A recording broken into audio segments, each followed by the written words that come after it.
gudoomiyaha guud ee xarada qaxootiga Dhagaxley Cabdullaahi Cali Aadan ayaa ka hadlay hadallo maalmihii la soo dhaafay la isla dhaxmarayay oo ahayd in bulshada laga tirada badan yahay ee ka soo jeeda wadamada sida Itoobiya, Kongo iyo wadamo kale loo rarayo xarada qaxootiga ee Kakuma. Waxa uu sheegay inaysan jirin wax qasab lagu rarayo balse bulshada qaxootiga ah ay hadalladaasi si qaldan ay u fasirteen iyaga dhexdoodana isbarakicinayaan. Gudoomiyaha oo ka hadlay arrimahaasi ayaa waxa hadalladiisi ka mid ahaa sida tan: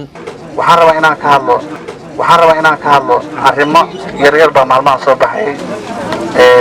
dadka inta badan oo markii la sheegay ninba soo rabo u fasirta qaxootiga inta badan waxaa dhaxwareegaysa xiliyaan in la xiriir rabo in meesha laga guuri rabo in dad la qasbi rabo waxyaabo fara badan baa soo baxay waxaan rabaa inaan idin caddeeyo xero la xiraa inay jirin meel loo guurayn inay jirin cid la qasbayn inay jirin adiga akhtiyaar adiga ayaa iska leh tusaale ahaan dadka umada ka imaaday sida wadanka Itoobiya ama wadamada kale oo jaarka ah dadka sheegtay inay marka hore ka imaadeen waxaa loo ogol yahay inay u guuri karaan meesha la Kakuma in la qasbay laakiin ma qasab ma jirto cid guuranta ku imaata ama kaarka ka xiriirsan guur ku dhaxaysa ma jirto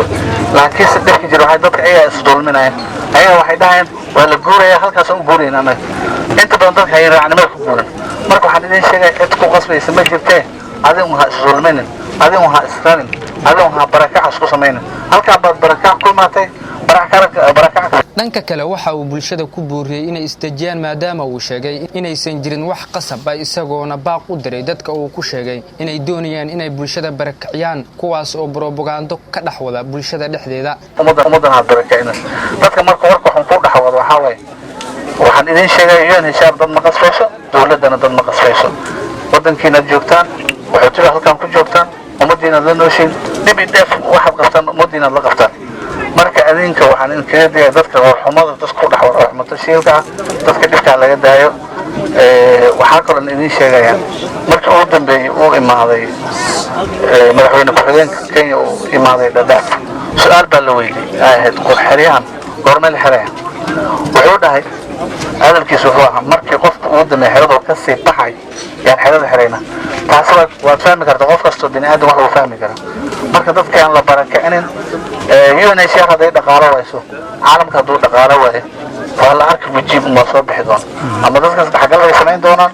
ama dadka ay iska carab doonaan markay meesha xumaato kastaba ha ahaatee xiriyaha qaxootiga Dadaab ayaa la aasaasay sanadii 1992 waxaana ku nool qowmiyado kala duwan kuwaas oo ka soo barakacay dagaalada sokeeye ee ka jira wadamadaasi. hadal dhawaan ka soo yeeray UNHCR ayaa lagu sheegay in qowmiyadaha ka soo kala jeeda wadamada Itoobiya, Kongo kuwaas oo in muddo ah ku noolaa xerada Dadaab in loo rarayo xerada kale ee Kakuma oo ku taala waqooyi galbeed Kenya iyagoona hadalkaasi ka soo horjeestay. Nuur Daar Xuseen, Horse TV.